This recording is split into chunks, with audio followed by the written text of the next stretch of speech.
मुनि पुंगव श्री 108 सुधा सागर जी महाराज के बहुचर्चित कार्यक्रम जिज्ञासा समाधान के पुण्यार्चक हैं श्री सौभाग्यमल जी, श्री राजेंद्र जी, श्रीमती नीलम जी कटारिया, श्री रोहन जी, श्रीमती अमिता जी कटारिया, रौनक रोहन कुमार कटारिया, मानस रोहन कुमार कटारिया। Kataria delivering dreams.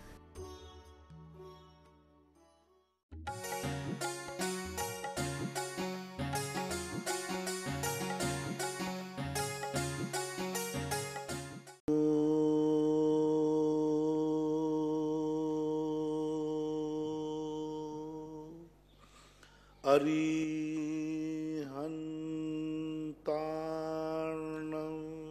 नमो अरिहन्तार्णं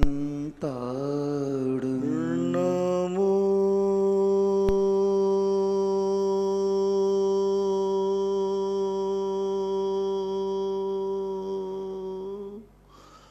सिद्धार्णं नमो सिद्धार्णं नमो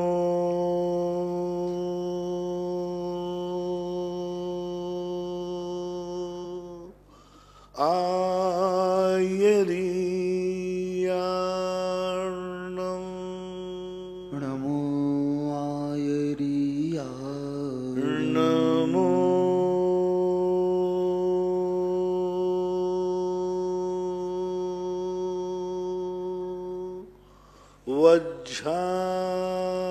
वज्रायार्णं नमो वज्रायार्णं नमो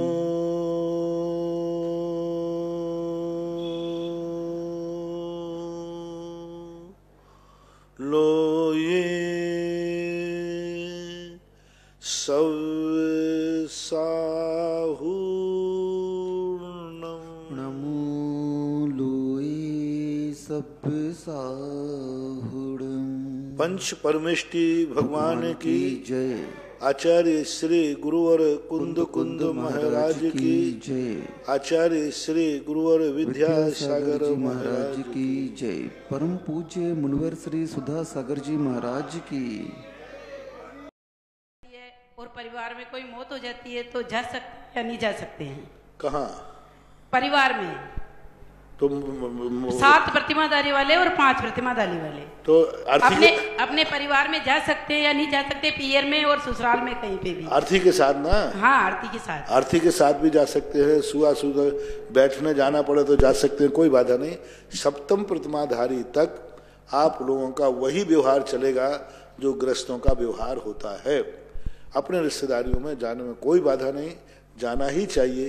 घर में रहते हैं तो घर का व्यवहार निभाना ही पड़ेगा।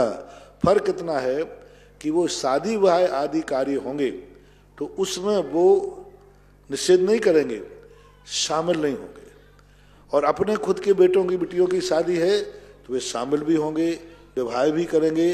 पर्व विवाह का निषेध किया है तो पर्व विवाह के 2 रूप लेते हैं। एक जो कि रिश्तेदारों से छोड़कर जो अदर है उनमें नहीं जाएंगे, लेकिन कहीं कहीं लोग विद्वान लोग ये कहते हैं कि अपने बेटा बेटियों को छोड़ करके रिश्तेदारों की शादी विवाह में भी वो नहीं जाएंगे। लेकिन मरण के सूतक में तो शामिल होना ही चाहिए। नैतिकता है, व्यवहारिकता है। अर्थी में मरघट भी जाएंगे। नमस्ते महाराज। महाराज जी, महावीर जी गोयल जयपुर से पूछ रहे हैं कि हम शांतिनाथ भक्तावन विधान करते हैं तो उसमें लगभग 1.25 से 1.5 घंटा लगता है। शांतिनाथ भक्तावन विधान करते हैं मंदिर में तो उसमें लगभग 1.5 घंटा लगता है, और हम अगर शांतिधारा करते हैं तो उसमें लगभग 20 से 30 मिनट लगते हैं। तो क्या इनमें पुण्य का कुछ अंतर है या? हर चीज की क्वालिटी अलग अलग है महानुभाव। शांतिधारा एक अलग चीज है। मेडिकल में सारी दवाइयां हैं लेकिन सारी दवाई एक रेट की नहीं है और एक ही बीमारी की नहीं है। ऐसे ही शांतिधारा शांतिधारा है, भक्तांबर भक्तांबर है। शांतिधारा से अलग क्वालिटी मिलेगी और भक्तांबर से अलग मिलेगी। तुम चाहो कि दोनों एक करने से दोनों फल मिल जाएं। शांतिधारा एक ऐसी चीज है जो हमारे जीवन में, देखो भक्तांबर पाठ के अंदर अलग अलग संकटों के समय अलग अलग भाव कहे। सब सांप की बात आई तो उन्होंने उसी नाम को बनाया। जब अग्नि की बात आई तो नाम नहीं, कीर्तन यानी भजन। नाग जब आया तो उन्होंने कहा कि त्वं नाम नाग दमनी यदि यस्य पुंसाम। जब अग्नि की बात आई तो क्या कहा? त्वं नाम कीर्तन जलम समयत शेषम। आपका नाम रूपी कीर्तन, त्वं नाम कीर्तन। कीर्तन किसे बोलते हैं? भजन। भजन, गाना। गाना भजन गाते ना, नमो हरिहंताणम नमो सिद्धाणम नमो, एक गाना रूप यानी बार बार बोलना, वो कीर्तन कहलाता है। अग्नि की शांति के लिए उन्होंने कीर्तन कहा, सांप के लिए उन्होंने नाम को कहा, सबके लिए अलग अलग कहा। और जब बीमारी की बात आई तो उन्होंने नाम नहीं कहा, कीर्तन नहीं कहा, क्योंकि यहां वायरस है। वायरस कीर्तन और नाम से दूर नहीं होगा। उन्होंने कहा तदपाद पंकज रजो मृत दिग्ध देहा मृत्या भवंती मकरध्वज तुल्य रूपा। अब बीमारी के लिए तो आपके चरणों की रज चाहिए, नाम से काम नहीं होगा। मैना सुंदरी को कोटि भट्ट श्रीपाल को कोढ़ हुआ, नाम से दूर हुआ कि गंधोदक से? गंधोदक से। अब वहां जो नाग आ गया तो वहां गंधोदक नहीं चाहिए, कहां से लाओ गंधोदक? वो तो फन फैलाए बैठा है। तो वहां तो नाम नाग दमनी हृदय पुंसाम। लेकिन जब बीमारी होती है तो वह हमेशा उसी से भगेगी जब हमारे पास गंधोदक होगा। शांति धारा एक अलग चीज। पूरी शांति धारा में देखो सबसे ज्यादा छिंद छिंद भिंद भिंद फलाना छिंद छिंद, उपलब्धि वाली बात कम है, विनाश वाली बात ये नष्ट हो जाए, ये नष्ट हो जाए। भक्तांबर जो पाठ है उसके लिए बहुत बड़ा, बहुत मल्टीपर्पस स्रोत है। वो संकटों को भी दूर करता है और बाद में जाकर के उपलब्धि भी कराता है। इसलिए भक्तांबर पाठ सब जरूरी है। आपके जीवन में क्या चाहिए? धन दौलत चाहिए है कि रोटी भी चाहिए? रोटी भी चाहिए, कपड़े भी चाहिए क्या? एक कोई चीज मांग लो, सभी चाहिए। बार बार ज्यादा चीजें मत मांगो, एक चीज मांग लो। अच्छा कोई एक चीज, दूसरी चीज मत मांगना, एक चीज मांग। कैसे संभव? एक बार ऐसा हुआ, एक व्यक्ति ने कहा महाराज जी आप हमें कुछ दीजिए, तो साधु ने कहा देखो एक चीज मांग लो। अब वो तो लोभी था, तो उसने कहा महाराज जी ऐसा दो हम जिसको छुए वो सोना हो जाए। महाराज ने कहा इससे सस्ता नियम क्या होगा? और तथास्तु। वो घर गया दौड़ करके, बोले आज मैंने महाराज से नियम लिया, मैं जो छूंगा वो सोना हो जाएगा। उसने जो कुछ छुआ वो सोना हो गया। अब वो रोटी खाने बैठा तो रोटी छुई तो सोना हो गया। अब क्या खाए? सोना थोड़ी खाया जाएगा। अब पत्नी और मम्मी भागे, बेटा मुझे मत छू लेना। अब सब भागने लगे, बोले भाई तू छू मत लेना, मैं सोना हो जाऊंगा। अब सब भाग गए। अब सुख को कह भैया नहीं नहीं तू छू लेगा तो सोना हो जाएगा। रोटी भी खाने नहीं मिली।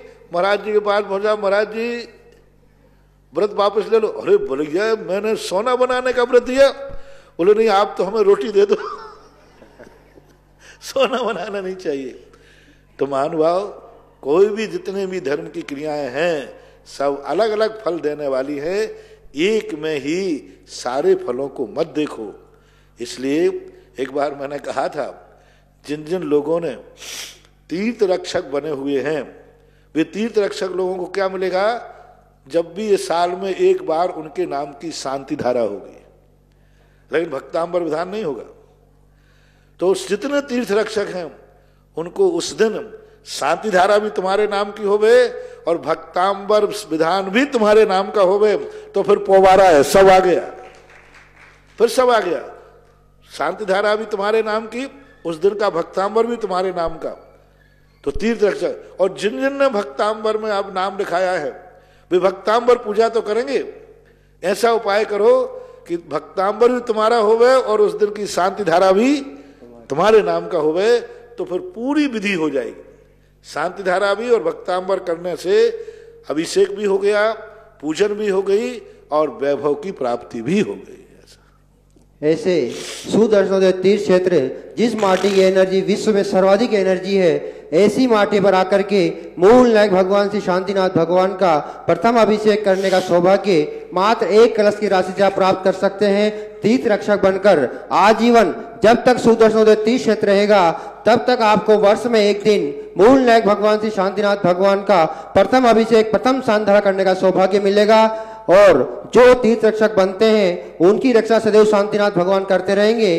जिन महानुभावों की भावना हो मात्र 1 कलश की राशि से तीर्थ रक्षक बनकर के अपने और अपने परिवार को हमेशा हमेशा के लिए कई पीढ़ियों के लिए धन्य कर सकते हैं। जिन महानुभावों की भावना हो शीघ्रता से ये नंबर जो फ्लैश हो रहे हैं इन पे अपनी सूचना प्रकाशित करें। अगली जिज्ञासा के लिए उम्मेदमल जी गोयल आवा, उनके बाद तैयार रहें नैना जी जैन कोटा। गुरुवर मेरा और मेरे परिवार की तरफ से त्रिवार नमोस्तु नमोस्तु नमोस्तु। गुरुवर कौरव पांडवों का युद्ध हुआ जिसमें कौरव जिसे दुर्योधन दुशासन वगैरह कौन सी गति में गए महाराज?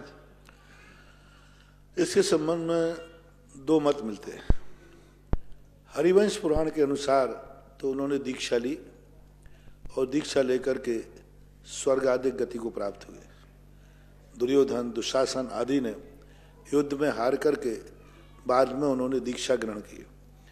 लेकिन कुछ बाद के कुछ पांडव आदि ग्रंथों में उनको दुर्गति नरक का भी कथन किया। आचार्य सिंह ने भी एक पद लिखा, कौरव रौरव में गए पांडव शिवपुर धाम। तो पांडव तो शिवपुर धाम लिखा और कौरव रौरव में गए, रौरव यानी नरक होता है। तो ये 2 कथन मिलते हैं। अब सत्य क्या है ये तो अब कह नहीं सकते, लेकिन प्राचीन जो परंपरा के शास्त्रों में है उन्होंने दीक्षा ली। कौरव ने, दुर्योधन ने, ताश्री ने, भीष्म पितामह अपने यहाँ मारे नहीं गए, दीक्षा ली। धृतराज ने दीक्षा ली। कीचक जो भीम के द्वारा ताड़ित किया गया था ना, कीचक ने दीक्षा ली, मुनि दीक्षा ली। तो अब ये दीक्षाओं के उल्लेख प्राचीन शास्त्रों में तो यही मिलते हैं, अब अलग अलग प्रभाव। नमस्कार। अगली जिज्ञासा के लिए नैना जी जैन कोटा। आज जिन्होंने 10 ग्राम सोने को देकर के अपने जीवन को धन्य किया है, श्रीमती सुगम जैन, अंकुर जैन, सब परिवार अहमदाबाद वालों ने 10 ग्राम सोना 35,000 रुपये की राशि से, साथ ही उन्होंने 1 वृक्ष लगाने की भी भावना भाई है। और जिन्होंने आजीवन भक्तान विधान की भावना भाई है, श्रीमती सुनीता जैन, स्वराज जैन, मनकापुर नागपुर, इन्होंने 51,000 रुपये की राशि से आजीवन भक्तान विधान करके अपने और अपने जीवन को धन्य किया है। जिज्ञासा करें नैना जी जैन कोटा। मेरे गुरुवर को प्राणी मात्र की तरफ से और मेरी तरफ से अनंतो बार नमस्कार नमस्कार नमस्कार। हे भगवान, जब ये जीव अत्यंत संक्लेशित भाव से जब आयुबंध नहीं होता है जीव का, और अत्यंत विशुद्ध भाव में भी आयुबंध नहीं होता है, तो फिर किन भावों से नरक और तिरंज गति मिलती है? और मेरे अभ्यास रूप में जो 2 प्रतिमा रहती है उसका कुछ फल होता है या नहीं? और हम अति संक्लेश भावत मरो घोर शुभ्र सागर में परो। तो अति संक्लेश भाव उसे कहते हैं मरने मारने का भाव, मिटने मिटाने का भाव, लुटने लुटाने का भाव। मेरी इज्जत खत्म हो तो हो जाए, उसकी इज्जत खत्म करके रहूंगा। ये वस्तु मिले या नहीं मिले लेकिन उसको भी मैं प्राप्त नहीं करने दूंगा। मुझे मिले या नहीं मिले लेकिन उसको भी नहीं मिलने दूंगा। मैं मिटूं तो मिट जाऊं लेकिन उसको मिटा के रहूंगा। मेरी भली एक फूट जाए लेकिन उसकी दोनों फोड़ के रहूंगा। तो जो व्यक्ति अति संक्लेश में दूसरे को मिटाने के लिए स्वयं को भी मिटाने को तैयार हो जाए, इसको अति संक्लेश बोलते हैं। ये संक्लेश वाला व्यक्ति नरकों में जाता है। कहते हैं कि मैं तो मरूंगा लेकिन तुम्हें मार के मरूंगा। मैं मिटूंगा तो मिटूंगा, तुम्हें मिटा के रहूंगा। मेरी इज्जत मिटे तो मिटे, तुम्हारी भी इज्जत धूल में मिला दूंगा। ऐसा जो परिणाम आता है, ऐसे जीव नरकों में जाते हैं। इसको अति संक्लेश बोलते हैं। विशुद्ध भाव से जो देव गति आती बनती है तो वो अति विशुद्ध भाव भी कौन सा? विशुद्ध भाव के लिए मेरा भी कल्याण हो, जगत का भी कल्याण हो, जियो और जीने दो। मैं भी सुखी रहूं, सारा जगत सुखी रहे, मेरे द्वारा किसी को कष्ट ना हो, ये विशुद्ध भाव कहलाते हैं। स्वपर कल्याणी भाव को विशुद्ध भाव बोलते हैं, स्वपर अकल्याणी भाव को संक्लेश भाव बोलते हैं। और हमारे ग्रहित मिथ्यात्व के असमित काल तक त्याग महाराज। नमोस्तु नमोस्तु। विकास जी जैन सकरार, इनके बाद तैयार रहे प्रेम भाई जी। नमोस्तु नमोस्तु नमोस्तु। महाराज श्री मुनि श्री मल्ली सागर महाराज जी की समाधि मरण किसके सानिध्य में हुई थी? मुनि श्री मल्ली सागर जी महाराज जी की समाधि किनके सानिध्य में हुई थी? उस समय वहां पर शायद कोई नहीं था, लेकिन अंत में हमारे संघ के ही हमारे साथ के दीक्षित एक महाराज थे स्वभाव सागर जी। स्वभाव सागर जी संभवतः उस समय वहां पहुंच चुके थे। पूर्णतः उसके पहले कोई महाराज थे, ये हमारे ज्ञान में नहीं है, हमारी जानकारी में नहीं, लेकिन अंत समय में बताते हैं कि स्वभाव सागर महाराज वहां पहुंच चुके थे। क्योंकि स्वभाव सागर महाराज की भी समाधि हो गई, इसलिए मैं पूर्णता तो नहीं कह सकता, लेकिन ऐसा सुनने में आया था। प्रेम भाई जी जैन आवा, इनके बाद तैयार है पदम जी जैन हरसोरा आवा। हे गुरुवर, आपके चरणों में सतसतवार नमोस्तु नमोस्तु नमोस्तु। हे गुरुवर, आपने एक दिन कहा था कि गुरु की दृष्टि एक दफा भी पड़ जाए तो उसका कल्याण हो जाता है। हे गुरुवर, भीलवाड़ा से पूरी ट्रेन आचार्य श्री की गई थी एक बार, तो मैं भी उसमें गई थी महाराज श्री। तो उसमें है ना जो वो भीलवाड़ा और चित्तौड़ का इनका प्रवचन कर रहे थे महाराज, उनके लिए बता रहे थे। तो बताते बताते उन्होंने कहा कि उधर की तरफ था ना जो बेटी के घर का नहीं खाते, बेटी के यहाँ नहीं खाते हैं, भीलवाड़ा की तरफ बेटी के चित्तौड़ की तरफ के लोग बेटी का घर का नहीं खाते, बेटी के घर भोजन नहीं करते, भोजन नहीं करते, बेटी के घर पे भोजन नहीं करते। जिस घर में बेटी देते हैं, जिस घर में हम बेटी देते हैं, उस घर का भोजन नहीं करते। भीलवाड़े की तरफ चित्तौड़ की तरफ ऐसे कौन बोला? आचार्य श्री। आचार्य श्री ने बोला। तो महाराज श्री है ना जो अगर आजकल तो कोई नहीं मानते ऐसी बात, तो मैंने ऐसे हाथ ऊंचे करके मैं नहीं खाती हूँ आचार्य श्री, मैं नहीं खाती हूँ। तो उनकी दृष्टि मेरे ऊपर पड़ी, अच्छा बहुत अच्छी बात है, आशीर्वाद मिला। साधु ने किसी निमित्त को लेकर उदाहरण दिया होगा। हाँ। जैसे कई बार हम आप लोगों को उदाहरण देते ना कि आप लोग ऐसा मानते हैं। हाँ। हमारे शास्त्रों में ऐसा कोई वर्णन नहीं आया, किसी भी शास्त्र में भी ऐसा नहीं लिखा नैतिकता के नाते कि बेटी के घर रोटी नहीं खाना चाहिए या बेटी के आने, ऐसा कहीं वर्णन पाया नहीं गया। अब ये लोक रीढ़ी कई क्षेत्रों में है, तो उसको उन्होंने उदाहरण रूप में कहा होगा कि बेटी के यहाँ रोटी नहीं खाते हैं। बाकी ये रूढ़ियाँ हैं, परंपराएं हैं, आगम में इसकी कोई सहमति नहीं, खा सकते। पदम जी असोरा कोटा, इनके बाद तैयार है दुर्लभ जैन आवा। पदम जी असोरा, दुर्लभ जैन आवा।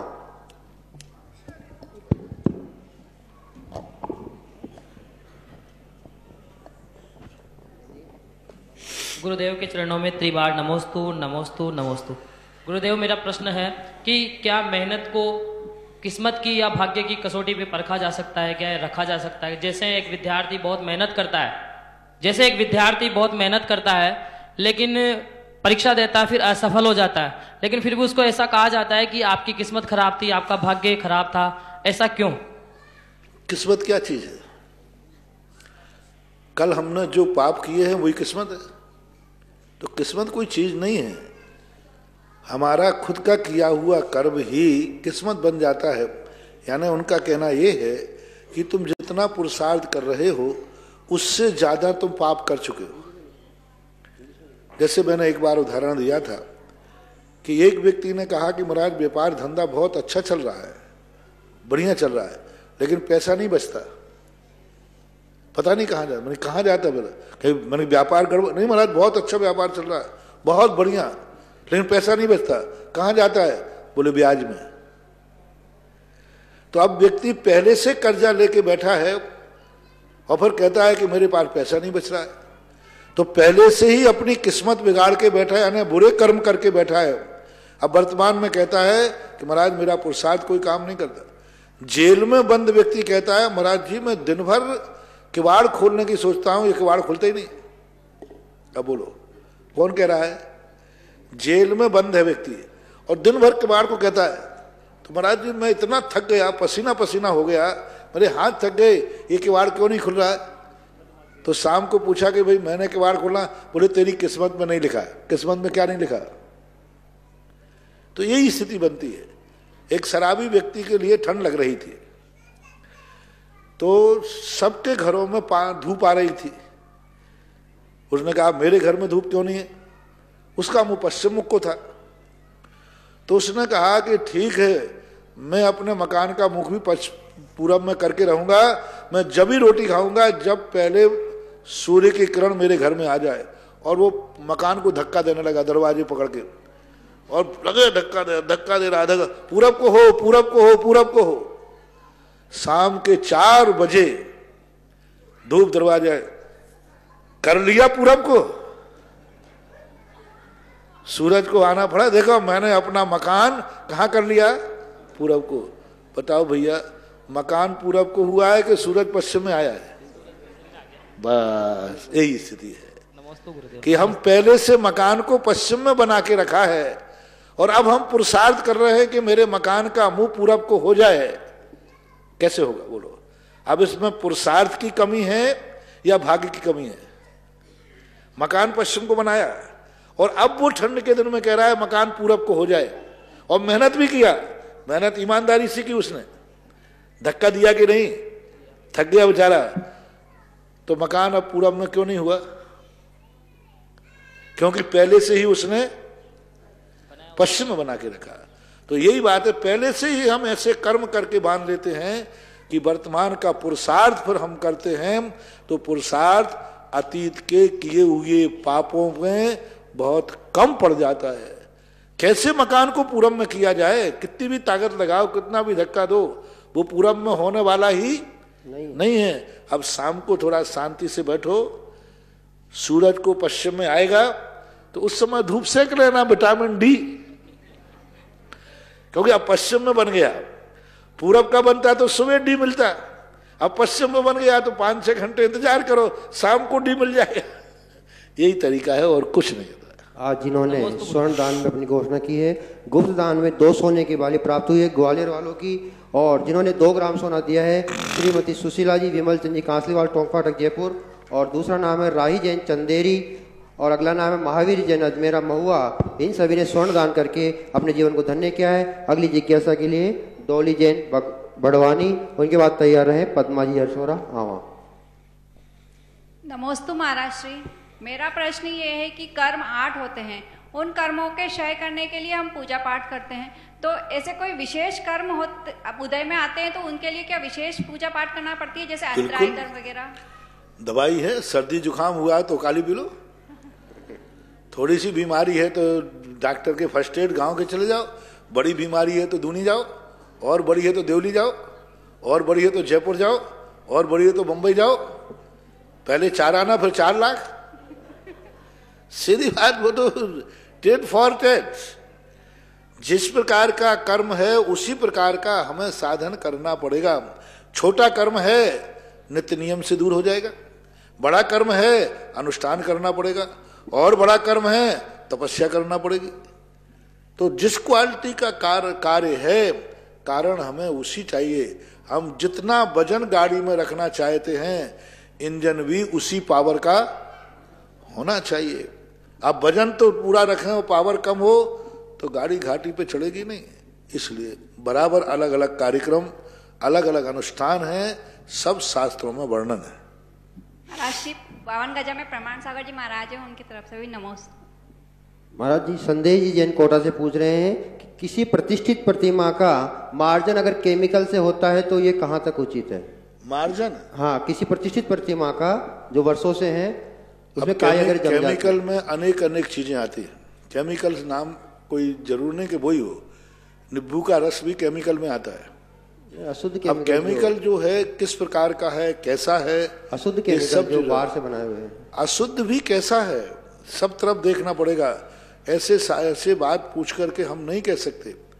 आजकल बहुत सारी चीजें होती हैं जिनके लिए अनेक प्रकार के पूरा डिस्ट्रक्शन करके, पूरा मालूम करके, नेटवर्क में मालूम करो उसमें अशुद्धि क्या है, वो अशुद्धि का नाम बताओ कि इसमें अशुद्ध ये है।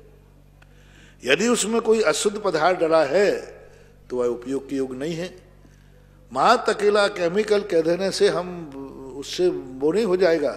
उसकी अशुद्धि बताओ कि अशुद्धि क्या है, वो अशुद्धि उसमें पढ़ो। आजकल सब नेटवर्क में रहता है, कौन सी वस्तु में क्या क्या चीजें डली हुई हैं सब उस पर छपा हुआ रहता है, आप नेट पर ढूंढ लीजिए। और कोई अशुद्ध चीज डली है तो उपयोग नहीं करना, और नहीं डली है कैसे बनी है क्या बनी है सब पर विचार करना चाहिए। ऐसा सार्वजनिक और किसी एक सामान्य प्रश्न पूछने पर हम ना तो सब पे स्टे लगा सकते हैं ना सबको क्लीन चिट दे सकते हैं। पद्मा जी असोरावा, इनके बाद तैयार हैं तृप्ति जी जैन कोटा। महाराज इस समय शिखर जी में इतने गरीब इतने लाचार आदमी क्यों होते हैं महाराज जी? समय शिखर जी में इतने गरीब समय शिखर जी में इतने गरीब और लाचार व्यक्ति क्यों दिखाई देते हैं? उसी काम है कि मुख्य पवित्र स्थान पर कोई जो गलत कार्य करेगा तो वहां गरीबी बढ़ेगी।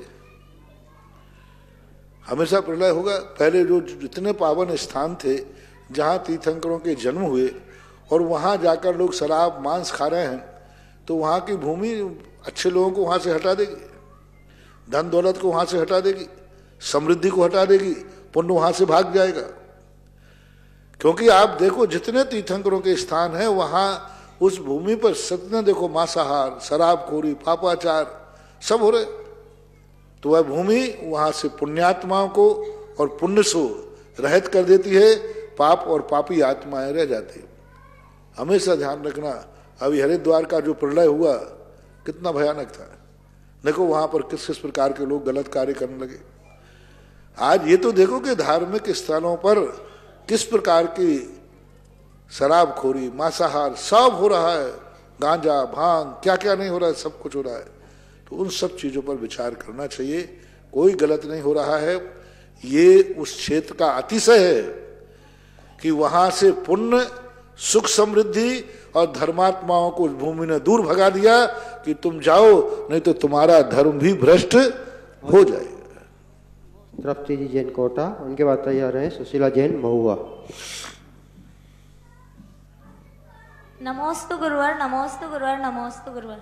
गुरुवर मेरा प्रश्न ये है कि जब रुक्मणी के पुत्र प्रद्युम्न कुमार का हरण हुआ था तब उसकी सूचना प्राप्त करने के लिए नारद जी सीमंदर भगवान के समोशरण में गए थे, जबकि नेमिनाथ भगवान वहीं उनके परिवार में थे। तो क्या दीक्षा के पूर्व वो अपने अवधि ज्ञान का उपयोग नहीं करते हैं? नहीं करते हैं ऐसा तो नहीं कहते हैं, अवधि ज्ञान का उपयोग कर सकते हैं, करें कोई नियम नहीं है, करने में कोई बाधा नहीं है। जैसे ऋषभ देव के संबंध में आता है कि जब सारी जनता ऋषभ देव के सामने पहुंची तो उस समय भगवान ने अवधि ज्ञान से जान करके और विधेय क्षेत्र से बीज मिलाए। तो अवधि ज्ञान नहीं होता है सो बात नहीं है। तीर्थंकर भगवान महावीर स्वामी के गर्भ में भगवान महावीर स्वामी ने अवधि ज्ञान लगाया था, पर लगाए भी कोई नियम नहीं। अवधि ज्ञान होकर के भी काम नहीं करता कई बार कर्मों के उदय में। अब देखो ऋषभ देव 6 महीने तक निराहार घूमते रहे और बाहुबली को अवधि ज्ञान था, भरत को अवधि ज्ञान था। अरे अवधि ज्ञान लगा लेते कि ऋषभ देव क्या चाहते हैं, नवदा भक्ति चाहते हैं, दिमागी काम नहीं आया। देखो 6-7 महीने 8 दिन तक 2-2 लोगों को अवधि ज्ञान है, भरत को और बाहुबली को। सर्वार सिद्धि से आए थे, लेकिन ये ज्ञान नहीं आ रहा है। सब रो रहे हैं, सब घबरा रहे हैं, सब पूछ रहे हैं कि भगवान को क्या हो गया, क्या करें, लेकिन अवधि ज्ञान लगाने का भाव नहीं आया। यहां कहते हैं राजस्थान में जब किसी गडरिये का ऊंट गुम जाता है ना, तो वो क्या है, जो तंबाकू की चुनटिया होती है उसको खेल के देखता है, इसमें तो नहीं चला गया। अरे भाई इतना बड़ा ऊंट इसमें कैसे जाएगा? बोले देखने में क्या बिगड़ता है। तो ऐसी बुद्धि मारी जाती है कई बार। तो उस समय कर्म का उदय ऐसा आता है कि अवधि ज्ञान लगाने का भाव नहीं आता, पड़ा रहता है काम, ऐसा मानना चाहिए। शिलाजी जैन महुआ, उनके बाद तैयार है कौपल जैन कोटा। नमस्तु गुरुवर, नमोस्तु नमोस्तु। महाराज जी भक्तामृत जी के पूजा विधान जब हम उपवास करते हैं तो कौन सी तिथि को करना चाहिए? काय में क्या भक्तामृत जी की उपवास करते हैं तो कौन सी तिथि को करना चाहिए? भक्तामृत जी का उपवास करते कोई भी तिथि में, ये जो जितने भी पंचम काल में व्रत हैं, इनकी कोई तिथि का निर्धारण नहीं है।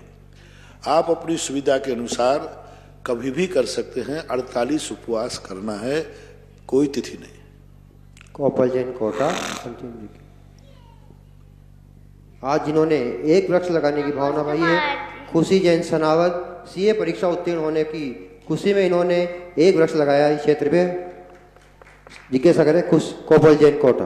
नमस्ते महाराज जी, मेरा ये प्रश्न है, ऐसा क्या काम करूं मैं जिससे मेरी मम्मा मेरे से नाराज ना होए? ऐसा क्या काम करूं जिससे मेरी मम्मी मेरे से नाराज है? मम्मी जो कहती है वह करना चाहिए। मम्मी पढ़ने की कहे तो पढ़ना चाहिए, मम्मी कहे खेलने नहीं जाना तो नहीं जाना चाहिए, फिर कभी नाराज नहीं होगी। जाओ। नमस्ते महाराज। आगामी 13 फरवरी से 18 फरवरी तक इस सुदर्शन तीर्थ क्षेत्र की पावन धरा पर अंतर्राष्ट्रीय पंच कल्याण प्रतिष्ठा महामहोत्सव होने जा रहा है। इस पंच कल्याण प्रतिष्ठा महामहोत्सव में जिनको जन्माभिषेक कलश करने की भावना हो वो यहाँ पर संपर्क करके अपना कलश बुक करवा सकते हैं और अपने जीवन को धन्य कर सकते हैं। ऐसा ऐतिहासिक पंच कल्याण इस आमा की धरती पर होने जा रहा है। इसलिए जिन महानुभावों की भावना हो कि हम कलश करना चाहते हैं वो यहाँ पर नंबर जो दिए जा रहे हैं उन पे संपर्क करके अपना कलश बुक करवा सकते हैं। बोले परम पूज्य मुनि पुंगव श्री सुधा सागर जी महामुनि राज की। कौन पुण्यशाली सौभाग्यशाली परिवार होगा जो आज देवादिदेव 1008 श्री शांतिनाथ भगवान की प्रथम आरती करेगा। 48 रिद्ध मंत्रों के द्वारा 48 दीप प्रज्वलित करने का सौभाग्य प्राप्त करेगा। साथ ही स्टेज पर आकर के सौधर्म इंद्र बन करके सपरिवार आरती करने का सौभाग्य प्राप्त करेगा। तीनों आरती की बोली, तीनों आरती करने का सौभाग्य एक बोली के माध्यम से संपन्न होगा। उसकी बोली प्रारंभ करते हैं 3131 रुपए से। 3131 रुपए। जिन महानुभाव 3131 रुपए मूल नायक भगवान श्री शांतिनाथ भगवान की प्रथम आरती, भक्तामर जी की प्रथम आरती एवं गुरुदेव 5151 रुपए। आज की प्रथम आरती की बोली 5151 रुपए। तीनों आरती करने का सौभाग्य एक परिवार को मिलेगा। स्टेज पर आकर के सौधर्म इंद्र बन करके रजतमय थाल से आरती करने का सौभाग्य प्राप्त होगा। 5151 रुपए। मंजू जैन छाबड़ा जयपुर। गुरुवर नमोस्तु। महाराज जी, इनकी जिज्ञासा है कि बद्धायुष्क सम्यक दृष्टि की क्या गति होती है? बद्धायुष्क सम्यक दृष्टि की गति तो जो आयु बांध ली वही होगी। गति का अर्थ क्या? गति से ही। हाँ, तो जो बद्धायुष्क जो हो जाते हैं वे जाकर के गति तो बंद करते हैं। जैसे किसी जीव ने नरक आयु का बंद किया तो मिथ्यात्व गुण स्थान में उसने बंद किया, बाद में वो सम्यक दृष्टि हो गया तो चौथे गुण स्थान में तो नरक गति का बंद नहीं होता, देवगति का बंद होता है। तो देवगति का बंद करेगा, त्रियंश गति का बंद करेगा, मनुष्य गति का बंद करेगा। लेकिन जब मरने का समय आएगा अंतिम अंतर मुहूर्त में, तब वही गति बंद होगा जिसका आयु का बंद हुआ है।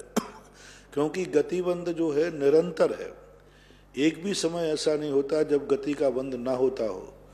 तो जब वो चौथे गुण स्थान में आएगा तो देव आदि गति का बंद करेगा।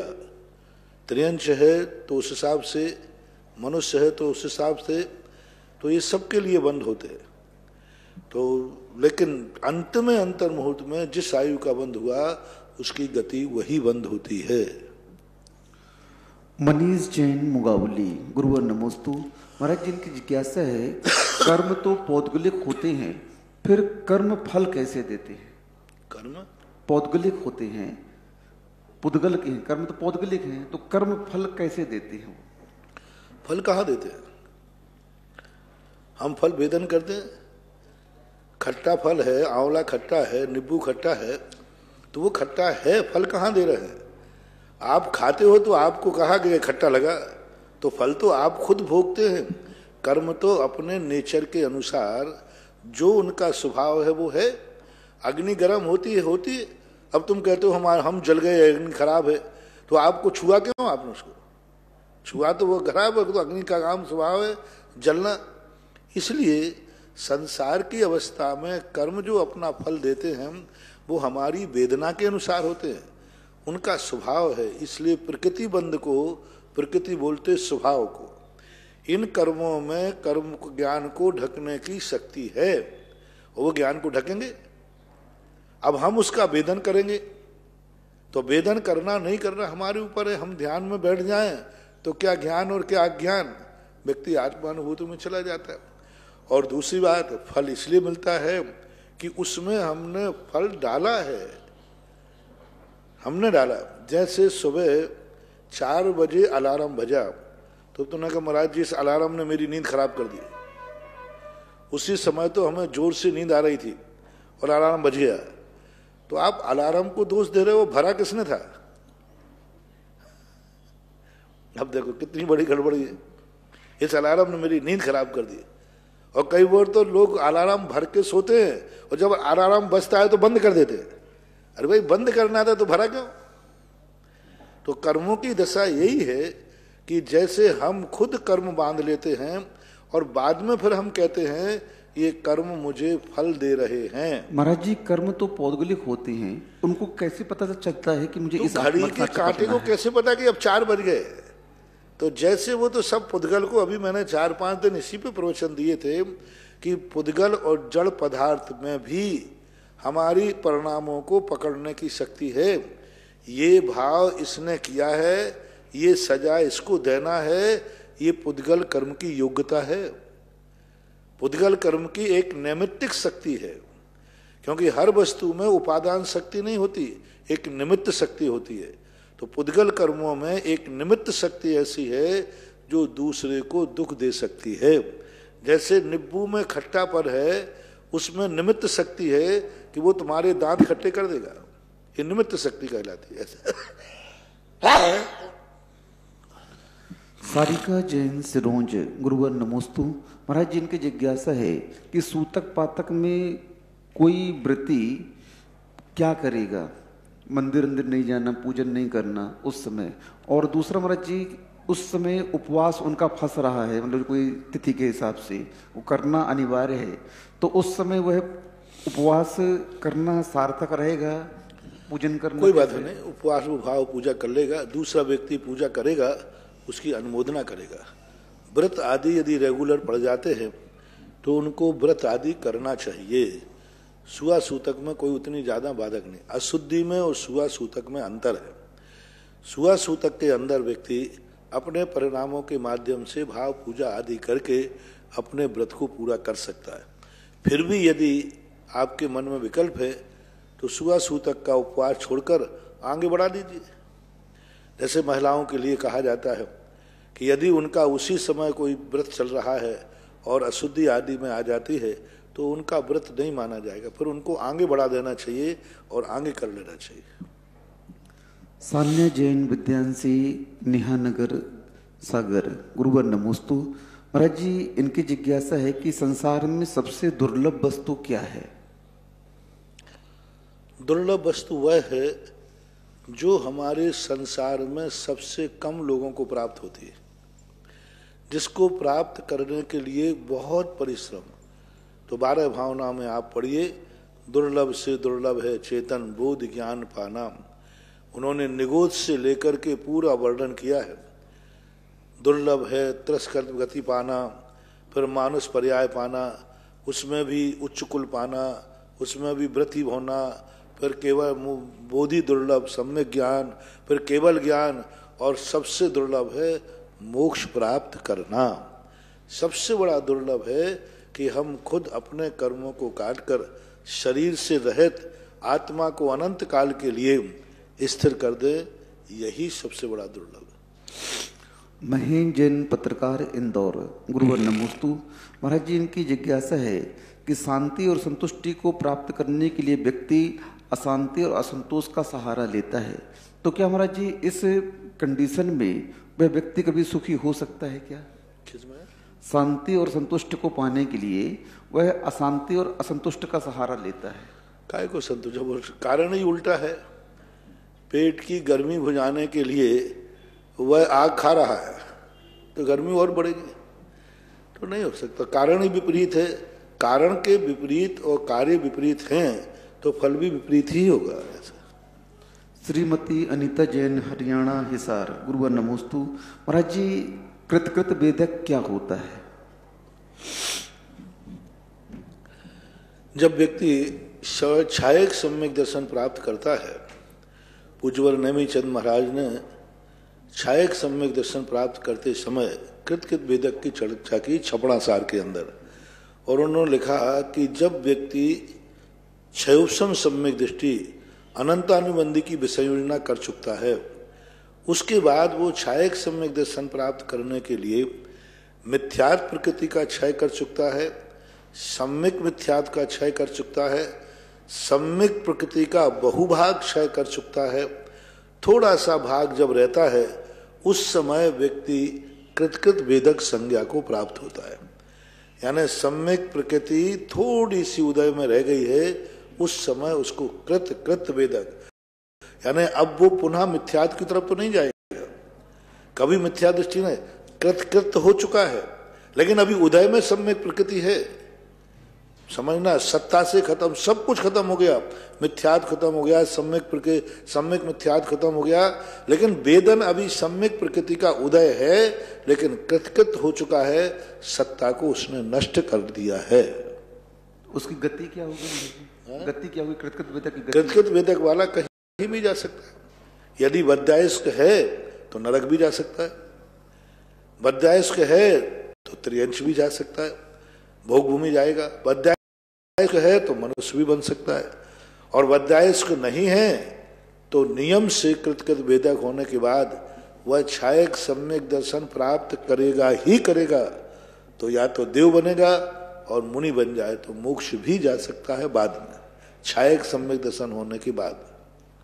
प्रबल जैन चरगमा, गुरुवर नमोस्तु। महाराज जी, इनकी जिज्ञासा है सूतक पातक संबंधी कि 8वां बच्चा जब पैदा होता है या मर जाता है तो उस समय कितने दिन का सूतक मानना होगा? क्योंकि जिनवाणी संग्रह में ये कह रहे हैं कि 1 दिन का सूतक लिखा हुआ है। नहीं है सर, मर जाने पर के जन्म में दोनों में कितना होगा? मर जाने पर बात अलग है। मर जाने में तो यदि वो जिंदा रहता है तो बराबर 10 दिन का सूतक रहता है, और जन्म का सूतक तो लगेगा। मरण का 1 दिन का कहा, लेकिन जन्म का सूतक तो उसे 10 दिन का लगेगा ही लगेगा। तो 8वां में 1 दिन का मरण का सूतक, जन्म का सूतक तो वो जिंदा रहे या मरण को प्राप्त हो तो सूतक लगेगा।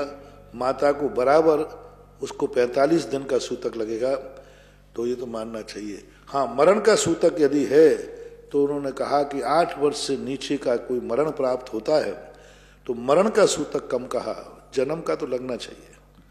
अशोक कुमार जैन, एडवोकेट, नसीराबाद, गुरुवर नमोस्तु। महाराज जी, इनकी जिज्ञासा है कि कितनी प्रतिमा तक श्रावक घर में रहकर के पालन कर सकता है? 7वीं प्रतिमा तक। 7वीं प्रतिमा तक गृहस्थ को गृहस्थी में कोई बाधा नहीं।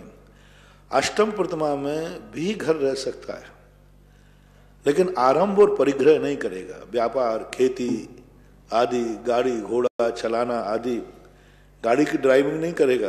8वीं प्रतिमाधारी गाड़ी में बैठ सकता है, लेकिन गाड़ी की ड्राइविंग नहीं करेगा। दुकान का व्यापार आदि नहीं करेगा, आरंभ परिग्रह नहीं करेगा। पैसे को रख सकता है, पैसे को गिन सकता है, आरंभ नहीं करेगा। आरंभ त्याग 8वीं प्रतिमा होती है। वैसे 10वीं प्रतिमा तक घर में रह सकता है, लेकिन 10वीं प्रतिमाधारी घर में रह करके भोजन भी घर में भी निमंत्रण से करेगा। घर में उसको किसी से कोई लेना देना नहीं, कोई से बोलेगा नहीं, व्यापार धंधे से मतलब नहीं, मात्र घर में रह रहा है, अलग से उसका कमरा होगा, और भोजन भी करेगा तो निमंत्रण से करेगा। उस घर के सदस्य भी जब उसको निमंत्रण देंगे कि भाई आपको भोजन निमंत्रण हमारे यहाँ है, तो निमंत्रण से भोजन करेगा, मांग कर नहीं करेगा। कोई कहेगा नहीं तो अपने आप बोलेगा नहीं। इतना तो 10वीं प्रतिमा तक भी घर में रहने का उल्लेख मिलता है। एक चरित्र आया है, एक चरित्र में एक महाराज को बहुत ज्यादा राजकुमार थे, उनके परिवार को बहुत उनसे राग था, और बेटे को बैराग हो गया तो क्षुल्लक बन करके भी उन्होंने कहा कि आप तो हमारे यहाँ रहिए। तो उनके यहाँ जो गृह चैत्यालय था, दीक्षा लेकर के वो उसी महलों के अंदर चैत्यालय में रहे और वहीं चर्या करते थे। पर उन्होंने पहला ऐसा एक प्रथमान युग की कथा में आता है, हालांकि मार्ग नहीं है, मार्ग तो यही है, क्षुल्लक लोग जो हैं, मुनि महाराज, मुनि वन कंडे, पूज्यवर समंतभद्र महाराज ने क्षुल्लकों कहा, मुनि रूपी वन में, वन यानी अकेले मुनि के साथ नहीं, मुनियों के बीच में जाकर के उनके साथ में रहना चाहिए, ऐसा उल्लेख।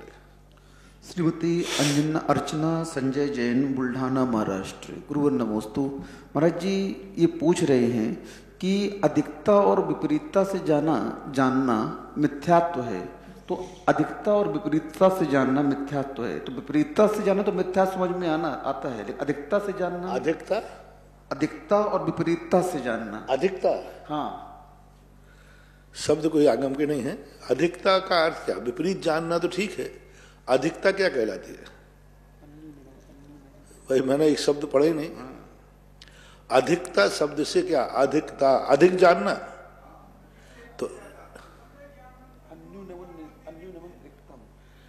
तो अन्यून मनतिरिक्तम, हाँ, तो अतिरिक्त जानने का बोलो। अतिरिक्त का अर्थ अधिक जानने में और अतिरिक्त जानने में अंतर है।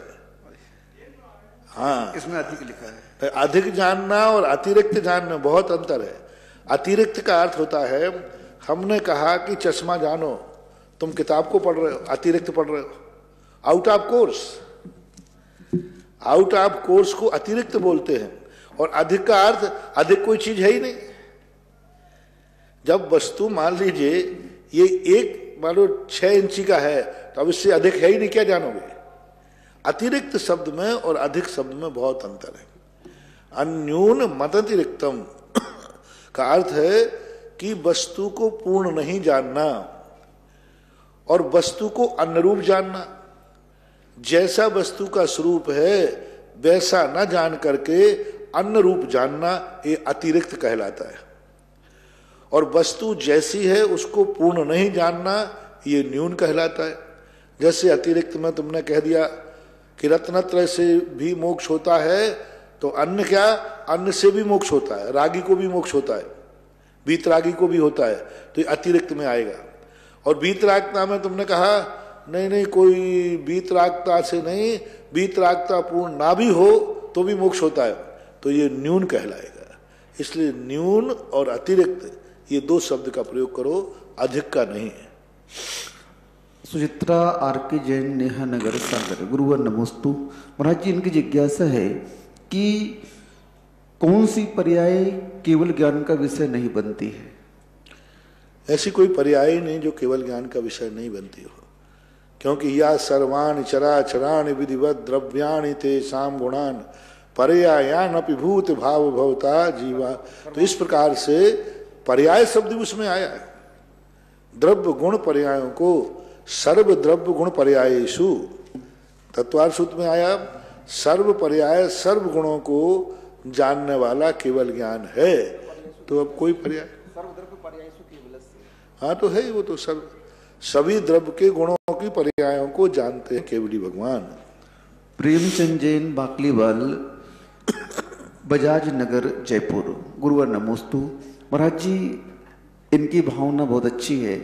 आपके माध्यम से, आपके आशीर्वाद से आवा के मंदिरों में जो स्वर्ण का काम हो रहा है उसको सुनकर के और भगवान का अभिषेक जब होता है उस अभिषेक शांति धारा को देख करके इनके भाव हो रहे हैं कि पार्श्वनाथ भगवान की वेदी में स्वर्ण का काम कराना चाहते हैं और इस समय ये सुन रहे हैं और ये चाहते हैं कि आपका आशीर्वाद यहाँ से मिल जाए। देखो मेरे दुकानदार तो सब प्रकार का माल रखता है, लेकिन ग्राहक वही लेता है जो पसंद है। हम तो 2400 भगवान हमारी दुकान में है। अब तुम्हें पारसनाथ पसंद आ रहे हैं तो पारसनाथ को मैं मना थोड़ी करूंगा, मेरा दोनों हाथ से आशीर्वाद। क्योंकि अब कुछ भगवान ऐसे होते हैं जिनका क्रेज है, तो पारसनाथ का भाव हुआ तो पारसनाथ करो। सब एक कोई हो सकता है पारसनाथ का आपका पूर्वों का कोई संबंध रहा हो।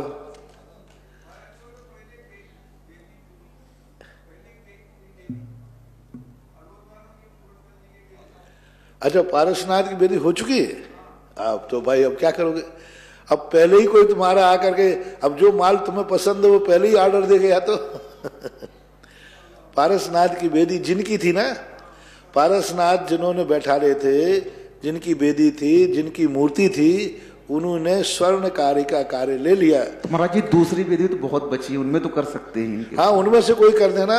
आप नाम बता दो, मैं तुम्हारी राशि के अनुसार जो फल तुम्हें पारसनाथ से मिलने वाला है वही फल मैं दूसरे भगवान का दिला दूंगा, पक्का है। नहीं, मैं सोच में मिला दूंगा। महाराज जी 24 में भी पारसनाथ भगवान है, ऊपर जो 24 है ना, उसमें भी पारसनाथ है।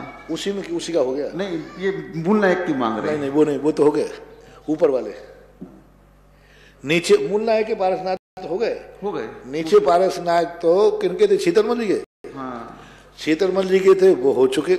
अब मूल नायक नीचे के पारसनाथ तो बहुत महंगे।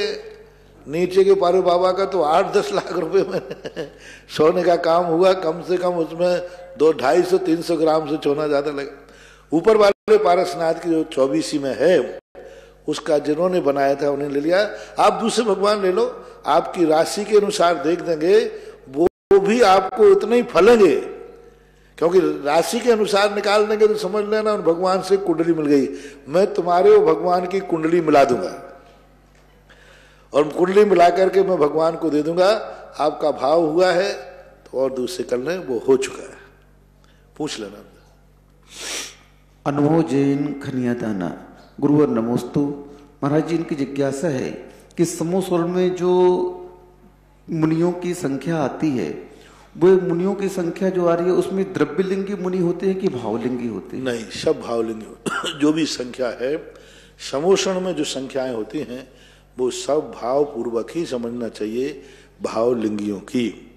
द्रव्यलिंगियों की संख्या मुनि की कोटि में और समूह। एक आचार्य महाराज ने तो, पूज्यवर यति भृषभ महाराज जी ने, और धवला की 6ठी पुस्तक में भी एक संकेत है कि मानस स्तंभ के बाद जो जाते हैं वे सम्यक दृष्टि ही जाते हैं, मिथ्या दृष्टि पहुंच नहीं पाते।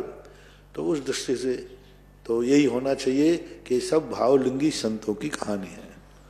अजित जैन दोषी, किशनगढ़, गुरुवर नमोस्तु। महाराज जी, इनकी जिज्ञासा है कि तीर्थंकरों की वाणी का क्या फायदा है, क्योंकि जब उनका स्वयं का पोता मारीच की पर्याय में उनकी वाणी का लाभ नहीं ले पाया, तो हम ये कैसे माने कि तीर्थंकर की वाणी का कुछ महत्व होता है?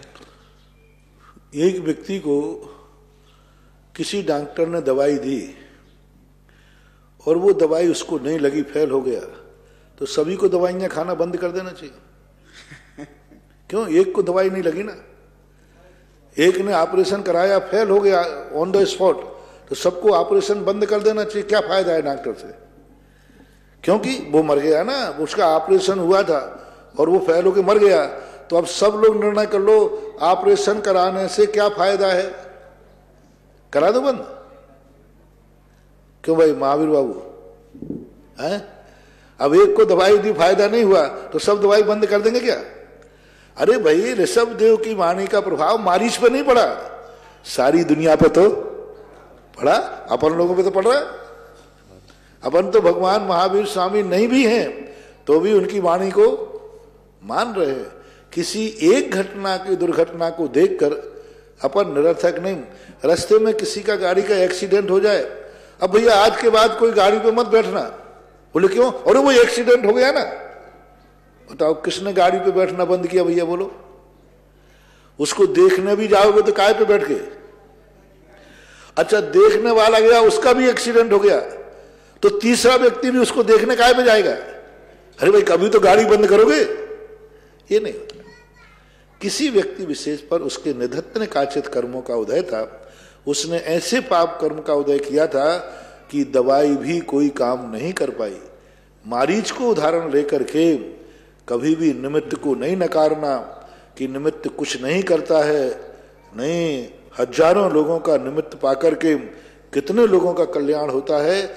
यदि ऐसा नहीं मानोगे तो तीर्थंकर का उपदेश देना भी निरर्थक हो जाएगा, ये मंदिर भी निरर्थक हो जाएंगे, ये प्रवचन भी निरर्थक हो जाएंगे। ऐसा नहीं। मुनि पुंगव श्री 108 सुधा सागर जी महाराज के बहुचर्चित कार्यक्रम जिज्ञासा समाधान के पुण्यार्चक थे श्री सौभागमल जी, श्री राजेंद्र जी, श्रीमती नीलम जी कटारिया, श्री रोहन जी, श्रीमती अमिता जी कटारिया, रौनक रोहन कुमार कटारिया, मानस रोहन कुमार कटारिया। Kataria delivering dreams.